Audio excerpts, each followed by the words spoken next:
ជីវិតម្នាក់ឯងមិនមានមិត្តច្រើនមិនមានអ្នកស្គាល់ច្រើនទៅណាមកណាតែម្នាក់ឯងជាជីវិតឯកាតែកុំយល់ច្រឡំពាក្យថាឯកាឬឯកោមិនមែនមានន័យថារស់មិនបានដោយគ្មានអ្នកដទៃនោះទេឬកើតទុក្ខព្រោះធ្វើដំណើរលើផ្លូវជីវិតនេះតែម្នាក់ឯងទេគឺមានន័យថាម្នាក់ឯងនៅតែអាចរស់បានដោយរឹងមាំបើទោះពេលខ្លះទន់ជ្រាយក៏ដោយព្រោះជីវិតយើងមិនមែនរឹងមាំគ្រប់ពេលឬខ្លាំងពូកែគ្រប់កលៈទេសៈរហូតនោះទេជាការពិតណាស់មិនមាននរណាម្នាក់មិនចង់មានគ្នា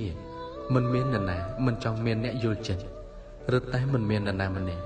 មិនចង់មានមិត្តច្រើននោះទេតែពេលខ្លះ